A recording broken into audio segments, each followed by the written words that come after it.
보통 수능 치기 전에 항상 긴장이 많이 되시잖아요. 저 같은 경우에도 마찬가지 어떤 일을 준비할 때 갑작스럽게 긴장을 많이 하고 그리고 손발에 땀도 좀 많이 나는 타입이어가지고 굉장히 고생을 많이 했었는데요. 그래서 항상 수능 치기 전에 가장 중요한 거는 아까 전에 임동국 원장님이 얘기하셨다시피 마음을 차분하게 가라앉히고 명상이나 아니면 규칙적인 어떤 운동이 조금 필요하리라고 여겨지세요. 그래서 수능 준비하는 수험생 여러분 항상 긴장감 덜어내는 연습 좀 하시고요. 그럼 좋은 결과 있을 거라고 봐주세요. 저 같은 경우에는 보통 그런 생각을 좀 많이 하게 되거든요. 대부분 이제 포유류 중에서 머리가 굉장히 똑똑한 이제 포유류들이 대부분 손을 쓸 수 있는 포유류들이 많거든요. 뭐 침팬지라든지 아니면 우랑우탄이라든지 심지어는 뭐 사람도 손을 쓰니까 굉장히 똑똑해지는 거잖아요. 그래서 어떤 학습 능력을 좀 높이기 위해서는 손을 좀 많이 사용하라고 얘기 드리고 싶어요. 보통 이제 공부를 할 때 우리 그냥 눈만으로 쳐다보고 외우시는 분이 분명히 계시긴 하세요. 굉장히 똑똑하셔가지고 찍어내면서 바로바로 기억하시는 분들이 계신데요. 근데 손을 쓰면서 어떤 공부를 하게 됐을 때는 뇌에서 기억력이 더 활성화되기 때문에 될 수 있으면 공부할 때 미리미리 일단 쓰는 연습을 자주자주 하셔가지고 훨씬 더 효율적으로 공부하시기를 당부드립니다. 왕하남 수님 같은 경우에는 아침 식사를 주로 어떤 거 하세요? 아침 식사요? 네네. 요새 말씀하신 건가요? 네네. 요새 같은 경우에는 많이 이렇게 챙겨 먹지를 못하고요. 그냥 간단한 과일 종류를 좀 많이 먹는 편이에요. 네. 과일 종류도 굉장히 도움이 많이 되고요. 근데 음식 중에 가장 중요한 게 뭐냐면 보통 뭐 일식, 한식, 중식, 뭐 양식 여러 가지가 있잖아요. 그렇죠. 그 중에서 가장 완벽한 게 한식이거든요. 보통 우리 공부할 때 뭔가 속이 더부룩하거나 이렇게 되면 당연히 위장 쪽에 소화가 안 되기 때문에 그쵸. 혈류량이 많이 올리게 되겠죠. 그럼 당연히 머리 쪽으로 혈류량이 많이 가야 되는 상황에서 공부하기가 굉장히 힘들어지거든요. 그래서 보통 수험 직전에는 될 수 있으면 튀김류라든지 또는 이제 튀긴 음식 같은 거는 될 수 있으면 자제를 해주시고요. 그리고 우리가 생각했을 때 한식이라고 하면 보통 뭐 된장찌개, 그리고 콩류가 들어가는 음식들, 당연히 뭐 등푸른 생선들, 그리고 쌀밥, 현미식, 당연히 도움이 되시겠죠. 그렇기 때문에 상식선에서 움직이시면 굉장히 도움이 많이 되세요. 보통 이제 우리 나라에서 스포츠 종목 중에 제일 잘하는 것 중에 하나가 양궁이잖아요. 네. 그럼 보통 양궁 선수들의 환경 자체가 어디에 처해서 연습을 하냐면 소음을 계속 키워가지고 거기에서 집중력을 계속 연습을 해서 마인드 컨트롤을 하게 되거든요. 마찬가지로 우리 수영 선수 중에 가장 유명하신 분 누구죠? 박태환 맞아요. 선수요. 박태환 선수 항상 음악 듣고 음악 있잖아요. 맞아요. 보통 스트레스 많이 받았을 때는 자율신경계통 중에 이제 교감신경이 좀 과도하게 흥분하게 되거든요. 그럼 우리 교감신경이 흥분하게 되면 상대적으로 부교감신경 역치가 낮아지기 때문에 부교감신경 흥분을 통해 가지고 교감신경을 낮출 수가 있으세요. 그러면 부교감신경을 항진시키는 방법 중에 하나가 나쁜 방법은 보통 음식을 통해서거든요. 먹는 거, 폭식을 많이 해가지고 교감신경 흥분도를 낮추게 되거든요. 근데 그런 방법을 선택하시면 절대 안 되시고요. 보통 최근에 이제 그 힙합 같은 거 저 같은 경우는 되게 좋아하는데 음악을 듣고 있으면 뭔가 스트레스 받거나 가흥분되어 있던 상황들이 심리적으로 안정이 되면서 몸 안에서 아드레날린과 그리고 엔돌핀 분비되면서 뭔가 집중력이 커지게 되거든요. 그래서 음악 듣는 것도 하나의 방법이라고 볼 수가 있습니다. 이 전근 한방에서 바라볼 때는 증상의 특이점 어떻게 좀 분류를 하고 있나요? 네, 보통 이제 증상에 따라서 좀 종류를 나누기는 하는데요. 보통 치료법이랑 많이 연결이 되세요. 대부분 이제 비증을 나눌 때 전근이나 이런 거를 첫 번째 행비, 그리고 통비, 착비, 미숫비, 그리고 열비, 어열비, 허비 이런 증상을 언급하면서 설명을 좀 드리게 되는데요. 행비 같은 경우에는 대부분 통증 자체가 돌아다니면서 아프세요. 어머님들 항상 진료받으러 오셨을 때 여기저기가 좀 저리고 아파 근데 부위가 맨날 달라라고 할 때 보통 저희가 행비라고 나눠지게 되고요. 그리고 통비 같은 경우는 통증이 극심하면서 저린 증상이 같이 발생한 걸 얘기를 하게 되세요. 이런 경우에는 보통 이제 따뜻하게 데워준 그 핫팩이나 찜질팩을 해주면 빨리 낫게 되시고요. 그 착비나 습비 같은 경우는 대부분 좀 뚱뚱하신 분들이 많으세요. 무거워요. 그리고 저려요. 이런 걸 호소하시는 분이 많으시거든요. 그 열비 같은 경우는 대부분 염증성이나 열감을 느껴지는 경우에 나눠지게 되고요. 어열비 같은 경우는 고령이신데 어떤 증상이 저린 증상이 굉장히 오래되었을 때 저희가 어열비라고 얘기하면서 그리고 허비 같은 경우에는 이제 일을 많이 하고 나서 뭔가 저려요, 뻣뻣해요, 아파요 이런 증상들이 나타나게 되는 것들을 저희가 한의학적으로 분류를 하게 됩니다.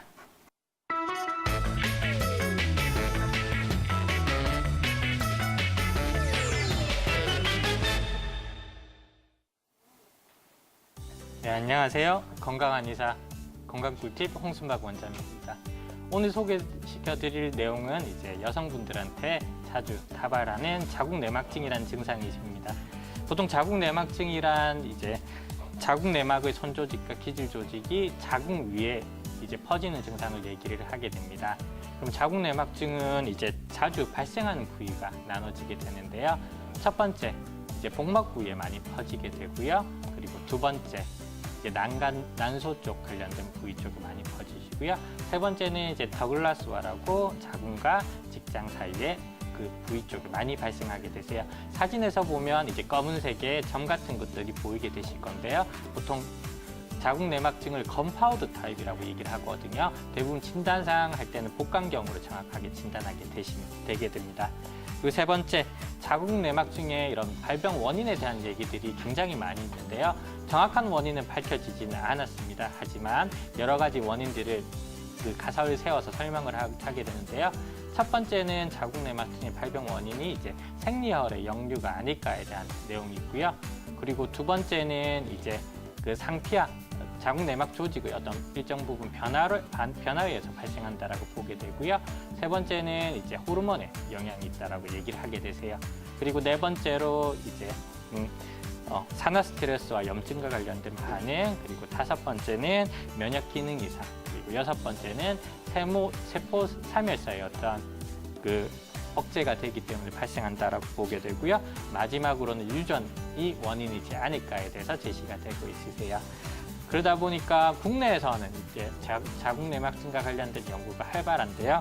그 중에서 유력하게 제기되고 있는 원인 중에 하나가 이제 면역학적인 원인, 그리고 세포 사멸사 신호의 어떤 변화, 그 세 번째 산화 스트레스에 대한 염증 반응이라고 얘기하는데요. 보통 이제 이러한 가설 중에서 가장 지지를 많이 받는 것들이 면역학적인 원인에 의한 자궁 내막 조직이 탈락이 이루어져야 되는데 나팔관을 타고 복강으로 퍼지면서 발생한다라고 보는 이제 생리혈의 역류 가설이 가장 지지를 많이 받고 있습니다. 그렇다면 이런 자궁 내막증의 어떤 증상에 대해서 살펴보겠는데요. 자궁 내막증의 증상은 보통 세 가지 정도로 나눠지게 되세요. 첫 번째는 이제 골반통, 두 번째는 이제 성교통, 그리고 네 번째는 이제 세 번째는 생리통. 마지막으로 추가로 하나 더 할 수 있는 것들이 이제 불임의 원인으로 볼 수가 있습니다. 대부분 골반통 같은 경우에는 자궁 내막 조직이 복강으로 퍼지면서 그 조직의 유착이 발생하게 되시고요.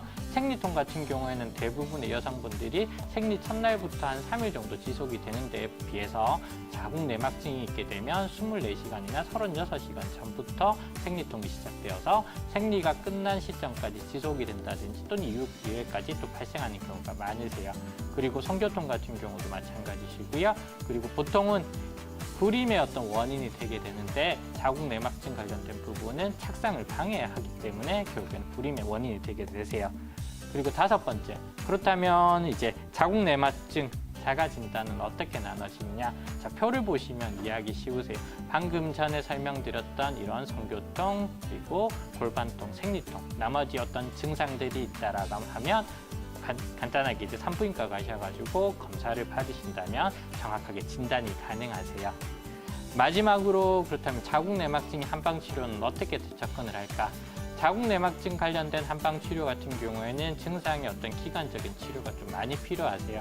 그 중에서 첫 번째는 이제 생리통 감소가 목표가 되고요.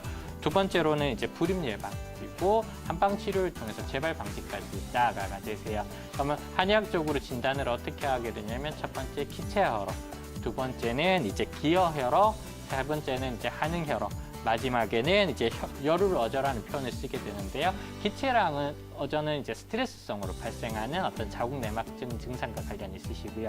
그런 경우에는 혈부추곡탕, 그리고 뭔가 에너지 저하 형태가 많으신 분들 같은 경우에는 이제 보양한호탕, 마지막으로 이제 배가 차가워서 발생하는 이제 차가워서 오는 자궁 내막증 같은 경우에는 소복충호탕, 그리고 한 가지 덧붙이자면 열을 있거나 이럴 때는 대부분 체질 처방으로 맞춰가지고 저희가 치료를 찾고 있으세요.